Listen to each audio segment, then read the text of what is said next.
بسم اللہ الرحمن الرحیم۔ السلام علیکم ورحمۃ اللہ وبرکاتہ۔ جیسا کہ آپ کو پتا ہے کہ فتوح الغیب کے 3 مقالے ہو چکے ہیں،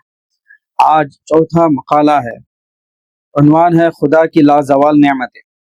حضرت قطب ربانی رحمۃ اللہ علیہ نے ارشاد فرمایا، جب تم مخلوقات سے مر جاؤ گے تو تمہیں کہا جائے گا کہ تجھ پر اللہ تعالیٰ کی رحمت ہو، اور جب تم اپنے خواہشات سے مر جاؤ گے اور رضا الہی کے ساتھ زندہ باقی رہو گے تو تمہارے لیے کہا جائے گا کہ اللہ تعالیٰ تجھ پر رحم کرے اور اپنی لازوال نعمتوں کا دروازہ تم پر کھول دے۔ پھر جب تم مشیت الہی کے احترام میں اپنے ارادہ اور آرزو سے مر جاؤ گے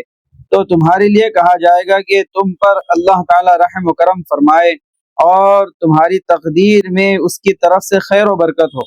اس وقت اللہ تعالیٰ تمہیں حقیقی معنوں میں زندہ کرے گا اور تم ایسی حیات جاویداں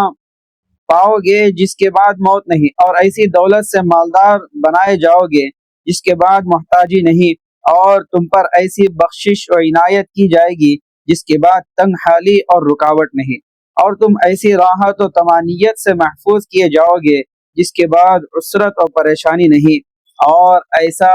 مسرور و شادمان کیا جائے گا جس کے بعد رنج و غم نہیں، اور ایسا علم دیا جائے گا جس کے بعد جہل نہیں، اور ایسا امن دیا جائے گا جس کے بعد خوف نہیں، اور ایسا نیک بخت بنایا جائے گا جس کے بعد تمہارے لیے بدبختی نہیں، اور ایسی عزت بخشی جائے گی جس کے بعد ذلت نہیں، اور ایسا مقرب بارگاہ الہی کیا جائے گا کہ پھر اس سے دور و مہجور نہ ہوگا، اور تمہیں ایسا عروج عطا کیا جائے گا جس کے بعد تنزلی نہیں، اور ایسا پاک و معصوم کیا جائے گا کہ پھر گناہوں میں آلودہ نہ ہوں گے۔ یہ رتبہ پانے پر تم خدا تعالیٰ کے محبوب و ملجا و ماوا بن جاؤ گے، اور تمہاری شان میں لوگوں کی مدح و ثنا بالکل سچ اور بجا ہوگی۔ تم ازالہ امراض روحانی کے لیے بذات خود اکثیر اعظم بن جاؤ گے، پھر لوگ تمہاری باطنی صفات اور تمہارے بلند رتبے کو پہچان بھی نہیں سکیں گے، اور تم ایک ایسا بزرگ ہوں گے جس کا کوئی مثل نہ ہوگا، ایسا مرد نادر و یکتا ہو جاؤ گے جس کا کوئی ہم رتبہ و ہم جنس نہ ہوگا۔ اس وقت میں تم طاق و فقید المثال، غیب الغیب اور سر الاسرار ہو جاؤ گے۔ اس وقت تم ہر رسول، ہر نبی اور ہر صدیق کا روحانی وارث ہو جاؤ گے۔ تم پر ولایت کی انتہا ہوگی اور تمہارے پاس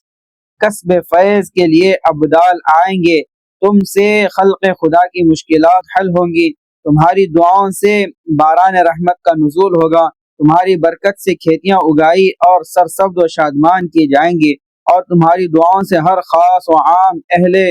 سرحدات، راعی و رعایا، حاکم و محکوم، ائمہ امت و افراد الغرض تمام مخلوق کی مصیبتیں اور بلائیں رفع کی جائیں گی۔ اس حال میں تم شہروں اور ان کے باشندوں پر ایک حاکم و مختار کوتوال ہو جاؤ گے، اور انہیں تمہارے احکام و فرمودات کی اطاعت کے سوا کوئی چارہ نہ ہوگا۔ لوگ قطع مراحل کرتے ہوئے دور دور سے رواں دواں تمہارے پاس آئیں گے،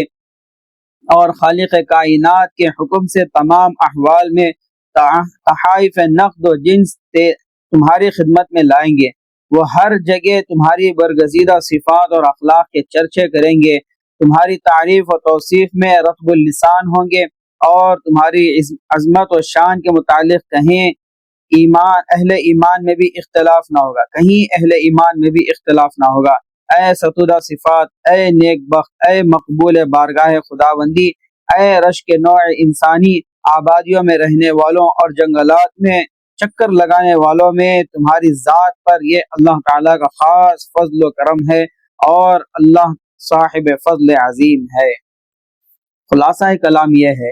کہ اپنے ہر خواہشات کو اللہ کے تابع کر دیں، چاہے دنیاوی خواہشات ہو چاہے اخروی خواہشات ہو۔ جب بندہ اللہ کے حوالے کر دے گا اپنے آپ کو، اپنے خواہشات کو، اپنے ہر چیز کو اللہ کے حوالے کر دے گا، پھر اللہ تعالیٰ وہ تمام چیزیں عطا کریں گے جو اس بندے کے وہم و گمان میں بھی نہ ہوں گی۔ عزتیں دی جائیں گی، شہرتیں دی جائیں گی، دعائیں قبول کر دی جائیں گی، لوگوں میں مقبولیت ہوگی، اللہ کے یہاں قبولیت ہوگی، اور حقیقی معنوں میں انبیاء کا وارث بنا دیا جائے گا۔